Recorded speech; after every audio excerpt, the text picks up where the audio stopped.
So far we have discussed the concept of the metric space, various examples, and also the relation with others functions and structures, various definitions, concepts and so on.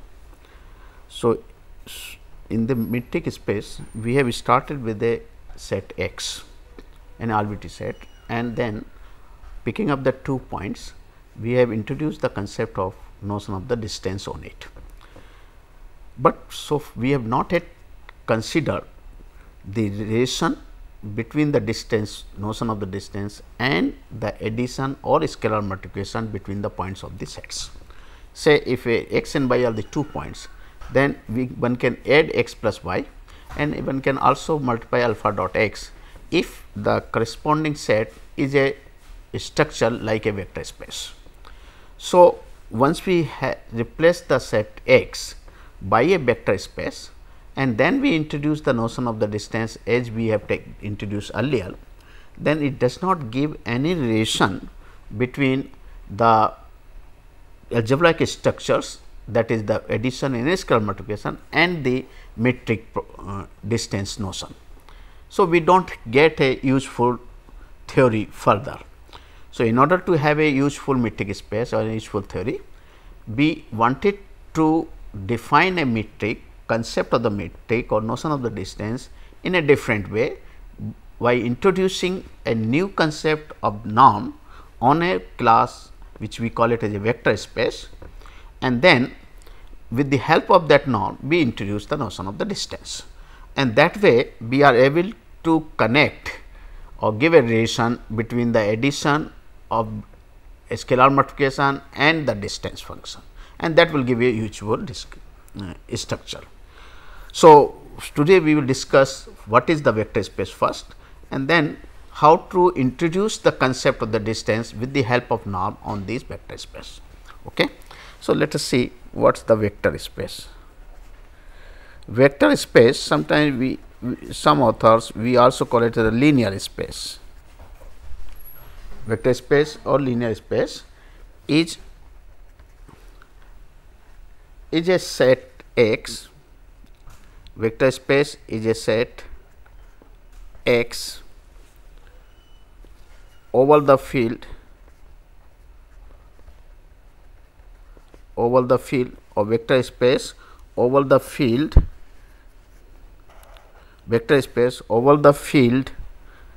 K. Here K we will take R or C. R means set of real number or C is the complex. So, a vector space over the field K is a non-empty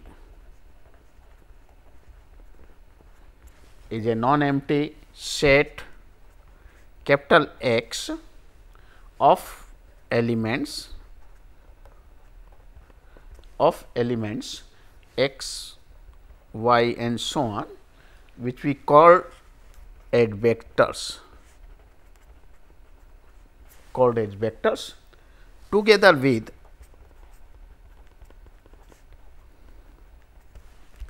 the two operations with algebraic operations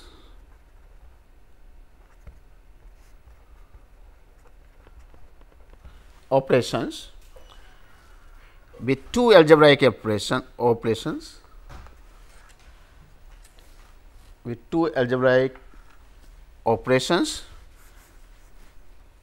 addition, which we call it as a vector addition, denoted by say this, and scalar multiplication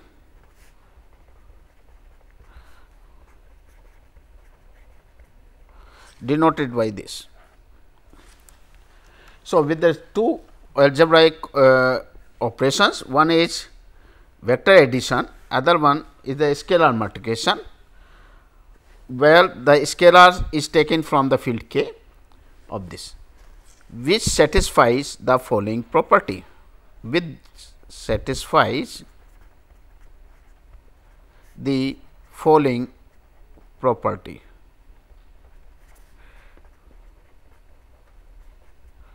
properties.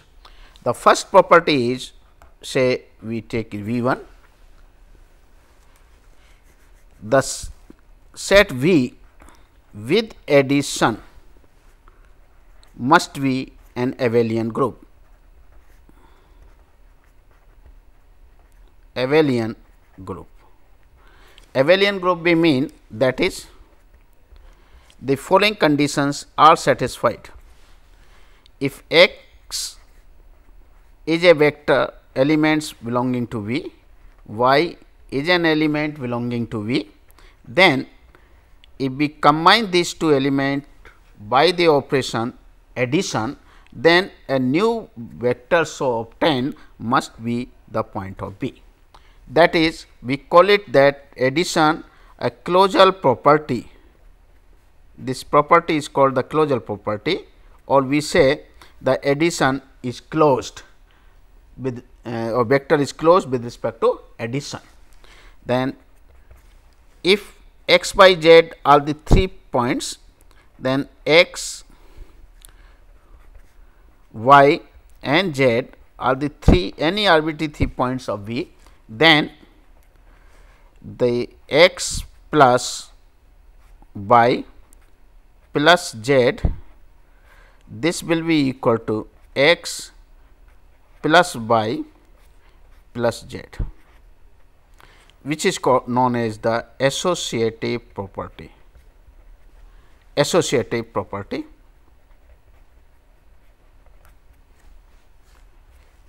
And third, there exist, this is sign for there exist of an element theta, which we call it the null vector, null element,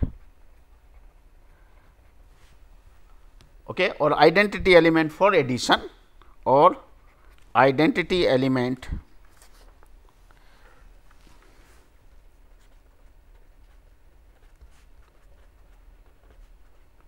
for addition,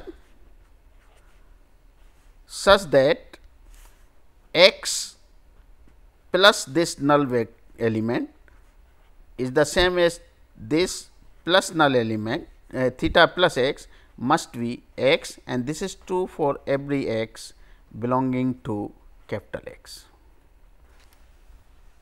So, theta, which we denote as a null vectors or the identity element with respect to the operation addition, it satisfy this condition. Then D, corresponding to each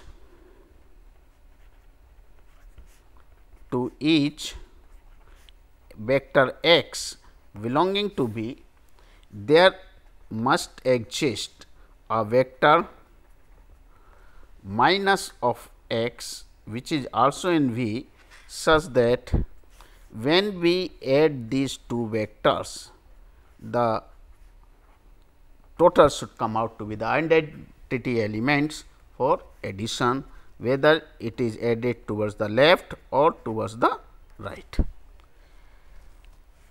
So, this is the identity elements.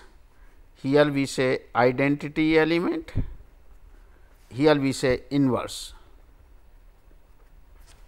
exist. Then another property is the commutative property, x plus y is the same as y plus x for every x and y belonging to capital X. This is the commutative property with respect to commutative property with respect to addition. Now, if these 5 properties are satisfied, then we say the class V with respect to the operation addition is an abelian group. If only the first 4 properties are satisfied, then we say it is a non-abelian group, means commutative property does not hold good. So, that way we can say, in case if there is only one side property is true, for example, C, in case of C, if only one side is true, x plus theta equal to x, or in the second D also, if there is only one side, then we say left identity, right identity, like this we define the left inverse or right inverse. The concept is correspondingly can be defined. Okay. So, first part is that the set V with respect to the addition must form an abelian group. Now, second one is V 2. With respect to scalar multiplication, it must be closed. So, closure property with respect to scalar multiplication.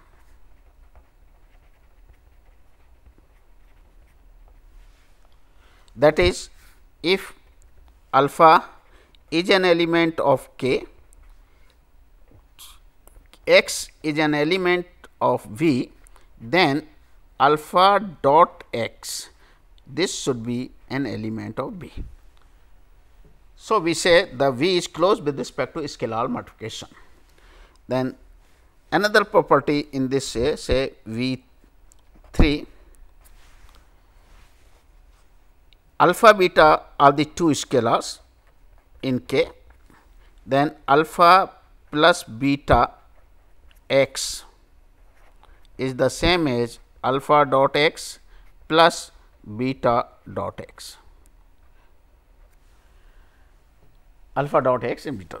And here also we can say V 4 1 dot x is x for every x belonging to V, this is for every x belonging to V, V 4.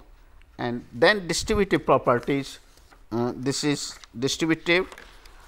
Also V 5 we can say alpha dot x plus y is the same as alpha dot x plus alpha dot y. Now, if where x and y are the elements of V for any arbitrary element x and y in V. Now, if we look these two property V 3 and V 5, the V 3 here the scalars are added and then it is operated on x, but in case of this the vectors are added and then operated alpha is operated on x. So, basically you can say the scalar multiplication is distributed over vector addition. Okay. So, we can write like this.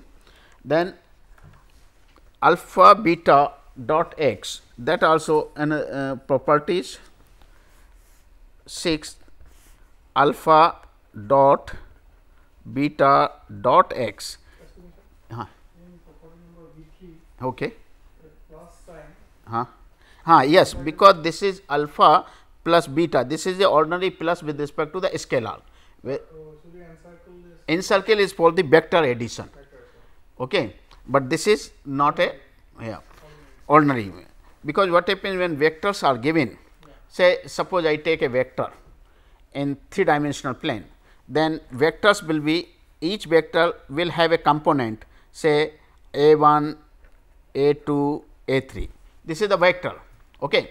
Now, when we add the two vectors x and y, b 1, b 2, b 3, then basically we are taking x plus y, but when we add, then these a 1, a 2, a 3, these are scalar, either it may be real or may be complex number. So, addition is done as per the real or complex rule.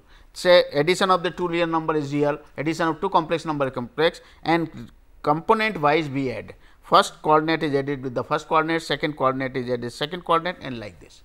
So, in case of the vector, that is why we require the vector field, because each vector, when we say vector, it has a component, and once it has a component, what are those elements, whether they are real number, they are complex number or anything else. So, those must belongs to a certain class, and that class called a field. Okay. Here in case of function analysis, we restrict our class either on the real line or maybe a complex plane, that is all. Okay. So, there are different type of operation. To distinguish these two, we have used the plus under the circle as the vector addition and dot within the circle as a scalar multiplication. Scalar multiplication, when a scalar is multiplied with a vector, then the operation dot within circle will be used. But if the two scalars are multiplied, then there is no need. there is no need, and we can just like here when you are taking alpha dot beta dot x, I will simply write alpha beta dot x. In B6 you see the difference, here alpha and beta are simply a real number. So, just a product is defined, ordinary multiplication, but here dot is used because x is a vector quantity. So, that is why it will be, and in the left hand side beta dot x becomes a vector quantity. So, somewhere you will use the same dot product. So, that is why the difference must come out like this. Okay. Similarly, here in this case. So, these properties are satisfied, then we say if a vector v satisfying with this property. So, how many total properties are there? If you look, there are 5 properties here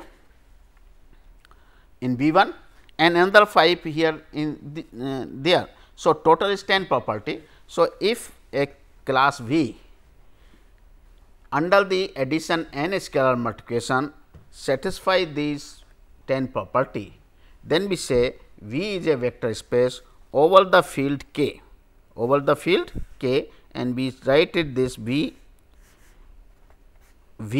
over the field K with addition and scalar multiplication is a vector space. Okay. Sometimes we omit the field K.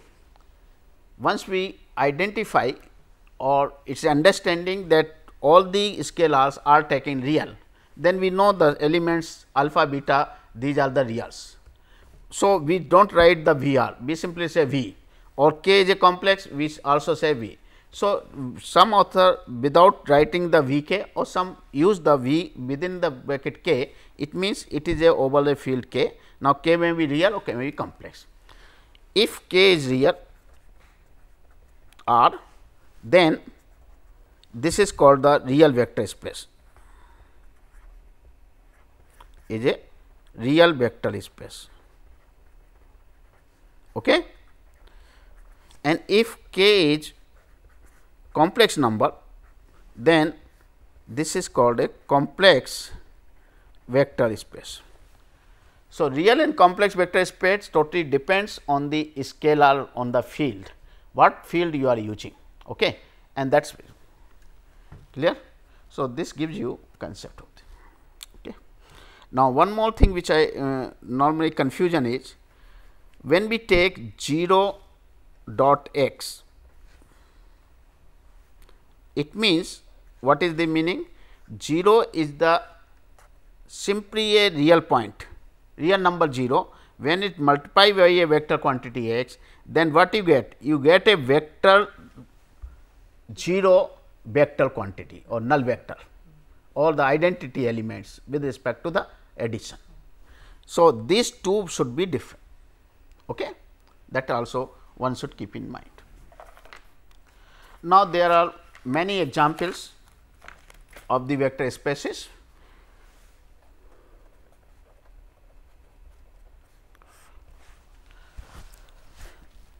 The most simple and useful example is our say x, which is say R 3.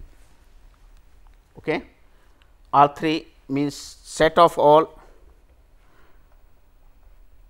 elements vectors, elements are say x 1, x 2, x 3. Okay.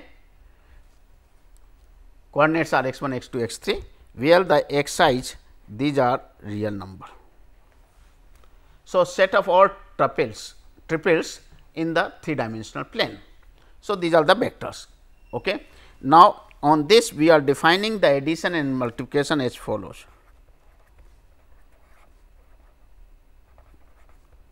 Dot as follows. If we take 2 vectors x plus y, then this will be equal to x means x 1 comma x 2 comma x 3 plus y means y 1 comma y 2 comma y 3, and the addition is done coordinate wise, and we are getting a vector x 1 plus y 1 comma x 2 plus y 2, x 3 plus y 3. Okay. Now, again x 1, x 2, x 3, by 1, by 2, by 3, these are all real numbers, where y I is also real. So, x 1 plus y 1, x 2 plus y 2, x 3 will also be real number. Let it be this number, any number, I will say z 1, z 2, z. So, it is again an element of V. V means R 3, okay, because it is a vector in a 3-dimensional plane. So, if x is a vector in 3-dimensional plane, y is also vector. If we define the addition in this fashion, you are getting the new vector, which is again a point of R 3. And if we introduce the concept of dot, then alpha dot x is a real number. Okay. Let alpha be the real number, x be an elements of R 3, then what we get? Alpha dot x 1 comma x 2 comma x 3, and that will be equal to alpha x 1, alpha x 2, alpha x 3. So, this way we are defining. Okay. This is again a point of R 3. So, addition is, with respect to addition, R 3 is closed, with respect to scalar multiplication, R 3 is closed. So, basically the first and this property is satisfied. The first property A, the closure property with respect to addition is satisfied, then the property, closure property with respect to scalar multiplication is satisfied. So, whenever you introduce the addition in scalar multiplication, you must see that these two property must hold good, otherwise it will not form a vector space. Okay. So, these two things you should introduce in such a way, so that these two must be.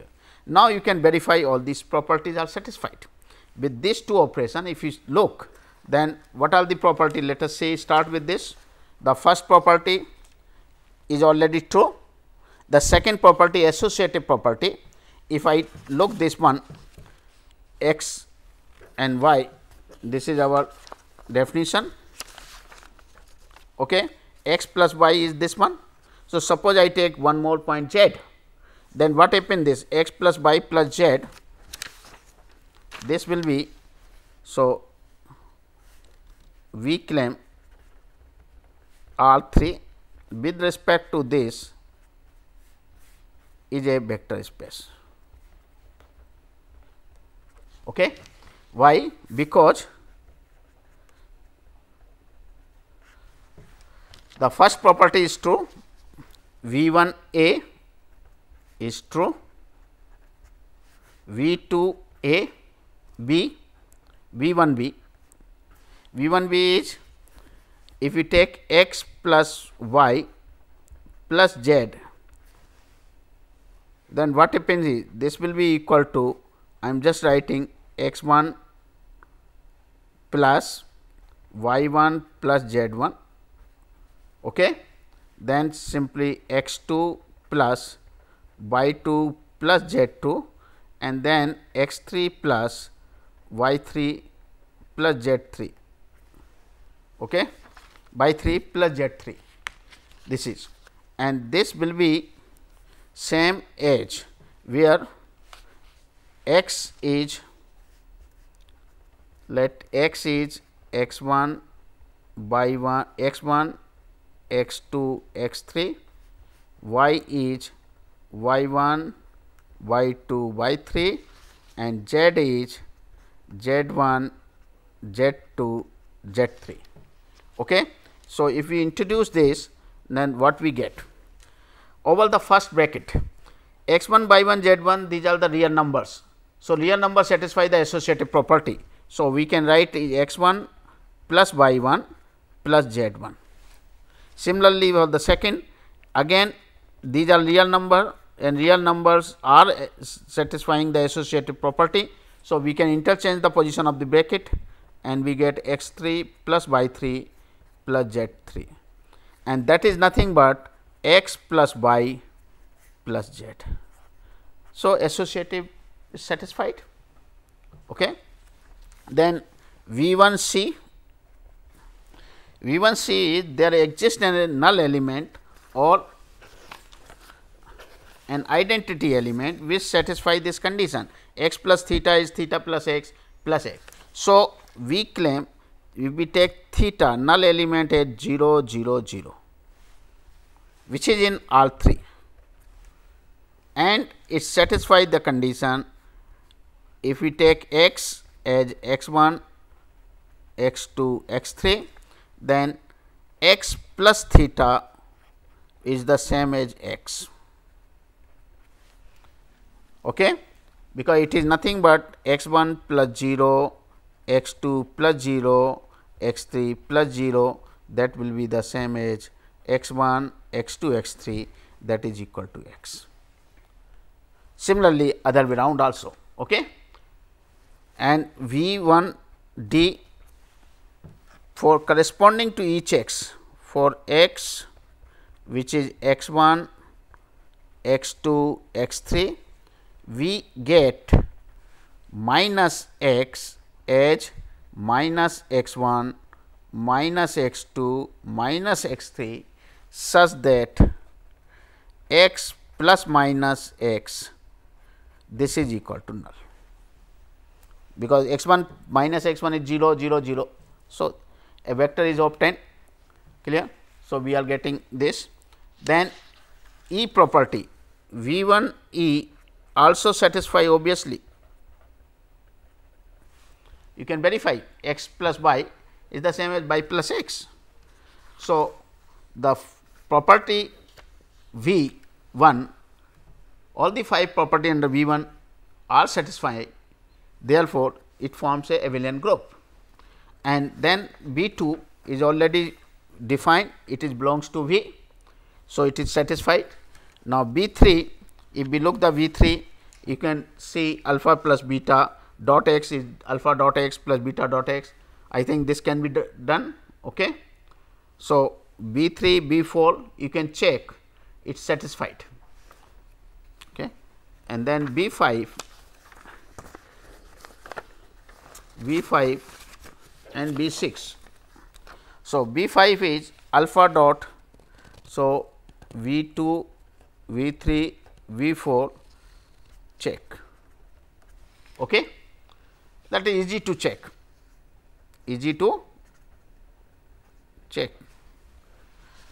Then we go for the B5. B5 says if alpha dot x plus y is equal to alpha dot x plus alpha dot y. So, let us take x as x1, x2, x3, y, y1, y2, y3, then we take alpha dot x plus y, So, that is equal to same as alpha dot, what is x plus y? x1 plus x2, y1, x1 plus y1, sorry, x1 plus y1, x2 plus y2, comma x3 plus y3, x3 plus y3, okay.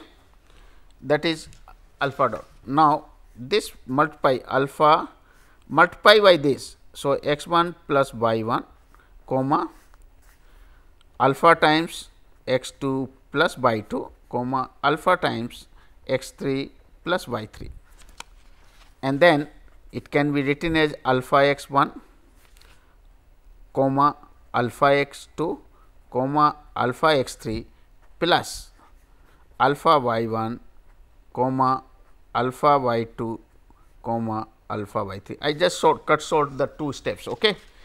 Then take alpha outside. So, it is alpha times of x plus alpha times of y. So, we can say the V5 is satisfied. Similarly, V6 can be proved, okay. Clear. So, this forms it means in a 3-dimensional plane, if we consider the vectors, these are the vectors, collection of all such vectors, and then addition and scalar multiplication as defined earlier. So, it forms a vector space. So, since the elements are all 3 elements of all 3 all the vectors and they satisfy all the 10 property of the vector space. Therefore, any structure X, any arbitrary set X with addition and scalar multiplication, if it satisfies those 10 property, we call it as a vector space. Why the vector word is used? Because as a particular case, when X is replaced by all 3, it satisfies those 10 properties. Clear? And since those are very standard notations, we call it as a vectors. So, that is why the correspondingly we say it is a vector. But it does not mean that always the elements of X must be a vectors. It does not mean. It may be anything, it may be sequences, it may be a functions, may be anything. Only thing we have to define suitably the two structure, addition and scalar multiplication. So, that all the 10 properties are satisfied. Okay. For example, if I take another problem which is say L2 space, L2 space. Okay. Now, what is L2 space? L2 is the set of those sequences xi1, xi2 and so on, infinite sequences, such that sigma of mod xi square is finite. Is it not? L2 space, this is finite. So, when you are choosing these sequences L2, then find out the define the structure x plus y as xi1 plus eta 1, xi2 plus eta 2 and so on, where y means eta I belonging to L2, I is 1 to infinity. Okay. So, this and if we define the dot product as alpha xi1, alpha xi2 and so on, then we say they are all the elements of L2, closure property. And if we go just like a previous case, we will see that this L2 under these two operations forms a vector space.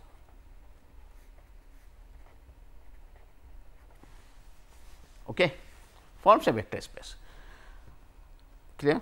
Now, if these xi's are complex, then it is a complex vector space. If it is real, then it is a real vector. So, there is no need for modular sign if it is a real vector point.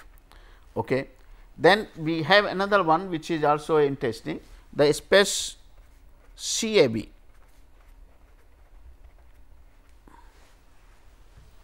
CAB is the set of all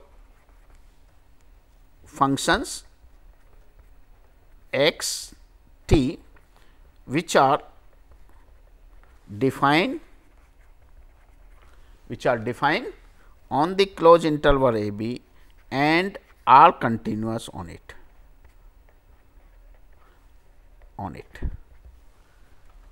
So, set of all continuous function defined over the closed interval a b, okay, and are defined well defined.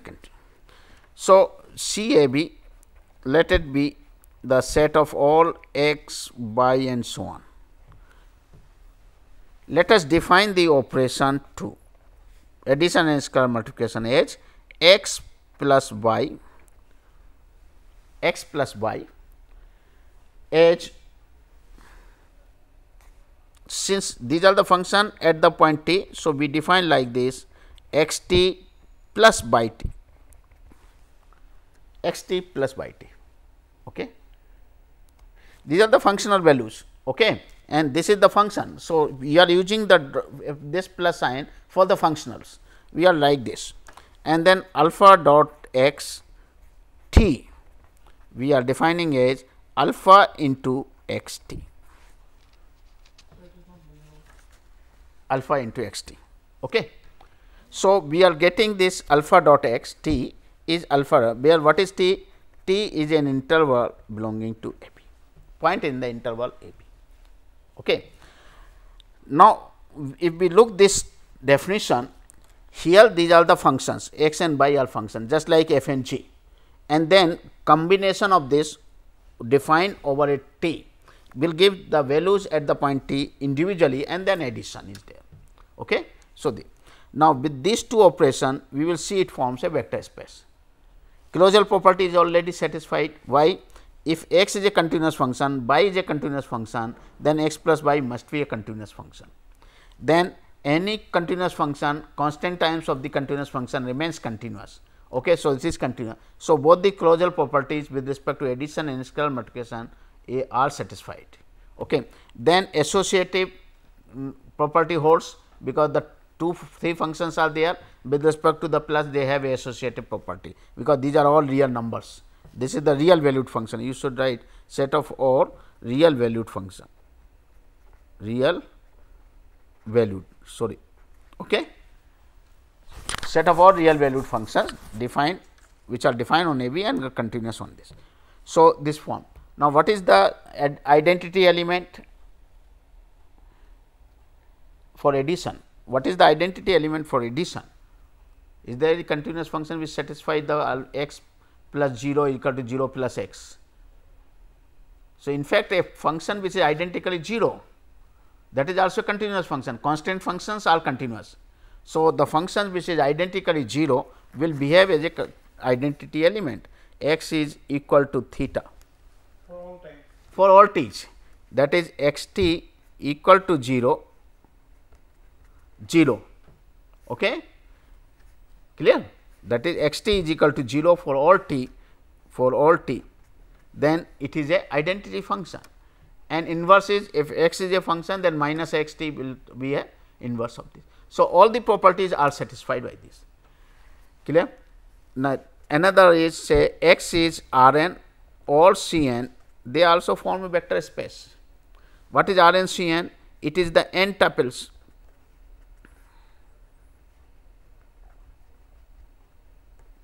where xi's are either real or complex. So, it is the extension of R 3, extension of C 3, and if we introduce the two operation as x plus y as xi 1 plus eta 1, xi 2 plus eta 2, xi n plus eta n, and alpha dot x equal to alpha xi 1, alpha xi 2, alpha xi n, then these are all belongs to R n or C n, and it forms a vector space. Okay.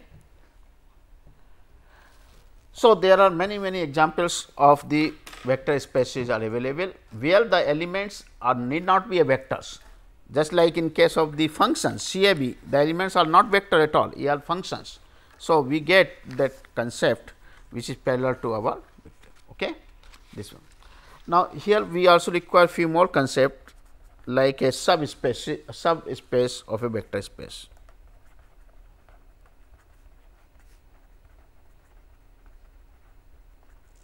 Vector space. A subspace of a vector space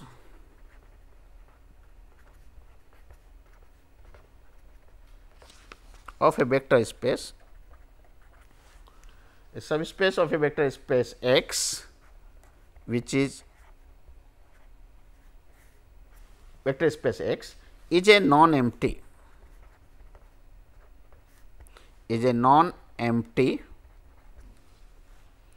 subset capital Y of X, non-empty subset capital Y of X, such that for all by 1 by 2 belonging to capital Y and all scalars alpha beta belonging to K, we have alpha y 1 plus beta by 2 must be a point of Y.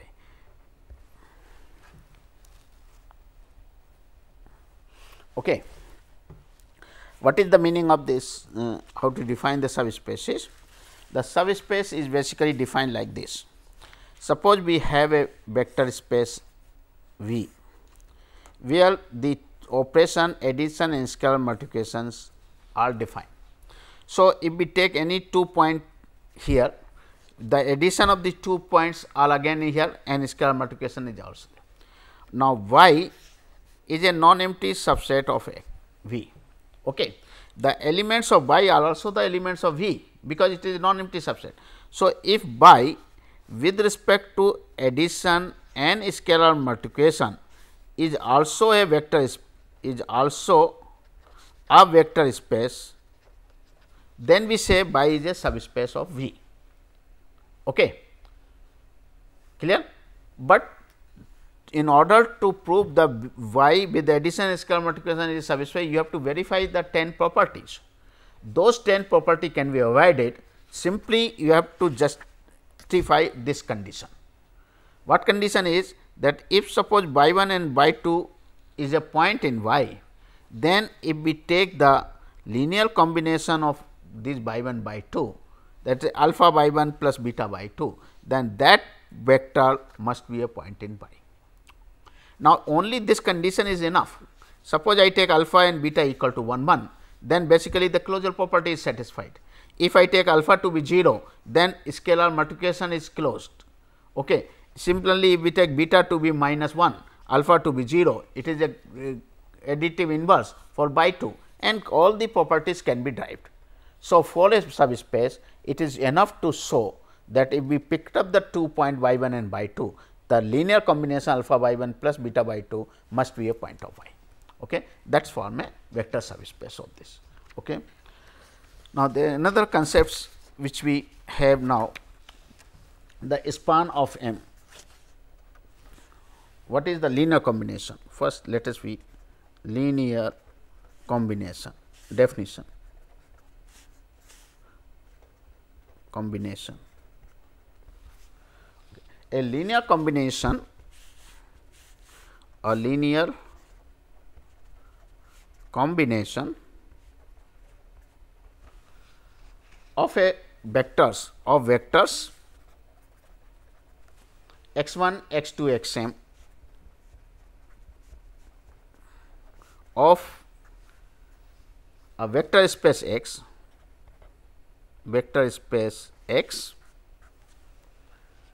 is an expression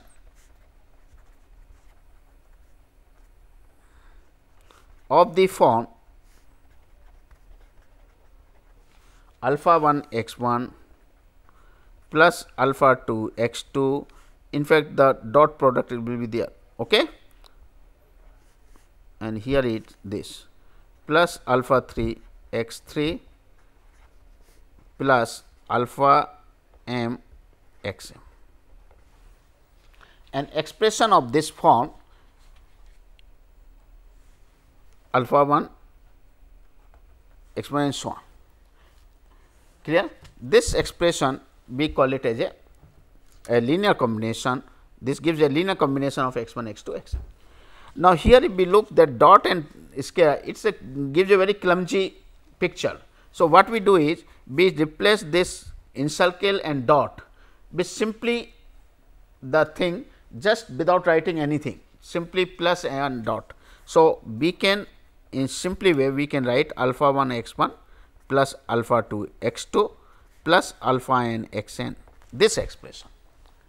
It is more attractive rather than to use this circle and plus, but the understanding is that between alpha and x 1 the scalar product is defined between these two vectors, because this is one vector, this is another vector, the addition is the vector addition. So, this is the understanding for this. Okay. So, henceforth we will use simply plus or dot without any circle. So, that okay. Then next is the span of M.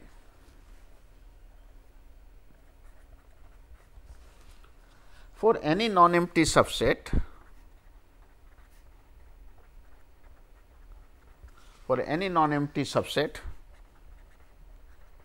M of x, x is a vector space, okay, x which is a vector space,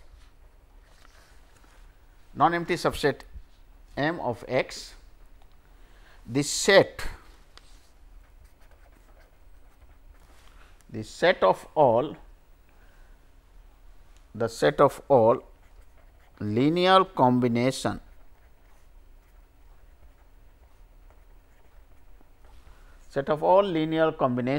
of vectors of M is called the span of M, and denoted by and written as span of M.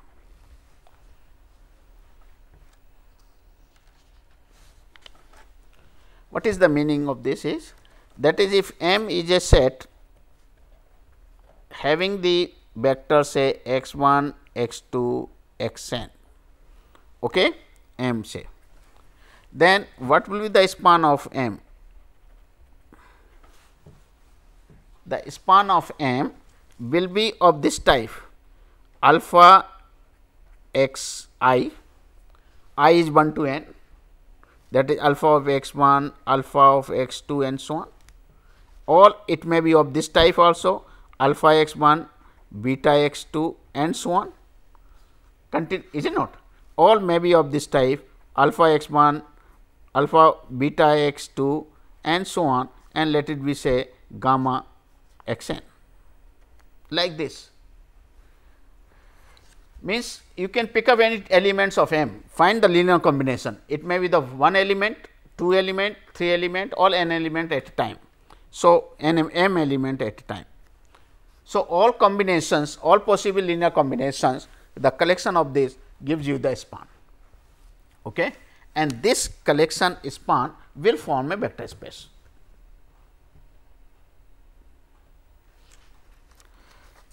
Result is, the span of M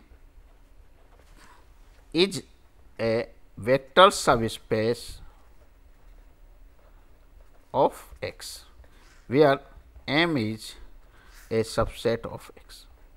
When M is a non-empty subset of X, the span of M will form a vector subspace under the same operation of the vector space X. So, it forms the vector, and we say by okay, span of a vector, and we say the this is generated by M. This subspace is generated by M, spanned by M, or generated by M. We say is a subspace Y,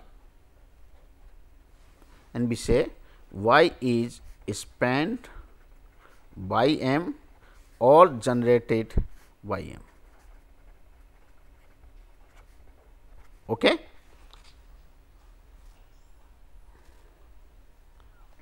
Clear? This was generated by M. Then linearly dependent and independent. Linearly independent or linearly dependent vectors. Okay. A set of vectors x 1, x 2, x n or x r is set to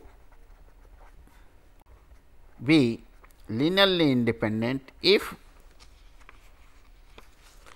alpha 1 x 1 plus alpha 2 x 2 plus alpha n x n equal to 0 or theta 0 vector holds if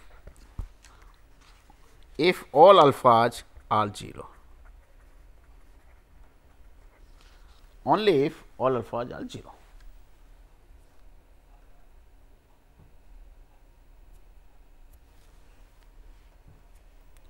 Holds only if, only you can use the word only also, if all alphas are 0. Then we say x 1, x 2, x n is a linearly independent vectors, otherwise linearly dependent. At least one of the alpha i's is different from 0, that is, at least one of alpha i's is not 0. then it is a linearly dependent vectors. Okay. So, it will be, for example, if we take say R 3 and find out the vector say x 1 is 1 0 0 or E 1, let it be E 1, E 2 as 0 1 0 and E 3 as 0 0 1. Okay. Now, these vectors E 1, E 2, E 3, these vectors are linearly independent. They form a linearly independent set. Why? Because if we take the alpha of some scalars alpha of E 1 plus alpha 1 plus alpha 2 E 2 plus alpha 3 E 3 is a vector 0, then it means it is of the form alpha 1 into 1 0 0, alpha 2 0 1 0, alpha 3 0 0 1, which must be equal to 0 0. So, that is the same as alpha 1 comma alpha 2 comma alpha 3 is 0 0 0. This implies alpha I are 0 when I is 1 to 3. So, it is a linearly independent vectors. Okay. But if the vectors, if we take the vector like 1 2 3, say minus 2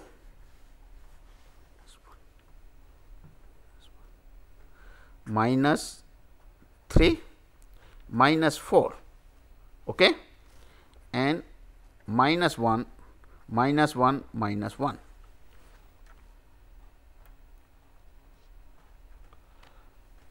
No, plus 1 plus 1 plus 1. Okay. Yeah. So, if we look these vectors, this set of vector is a linearly dependent vector. Why? Because if we multiply this 1 by 1 2 3, then again 1 by this, again 1 by this is 0, is it not? But alphas are not 0. So, it is a linearly dependent vectors. Okay. So, in fact, any one of the vector can be expressed as a linear combination of the other two. If it is linearly dependent vectors, then one of the vector can be expressed as a linearly dependent vector of the other. So, I hope this is will give a sufficient hint, okay, and sufficient material for the vector space concept, which we will use in defining the norm. Okay. So, next class we will discuss what is the norm and how to introduce the metric. Thank you.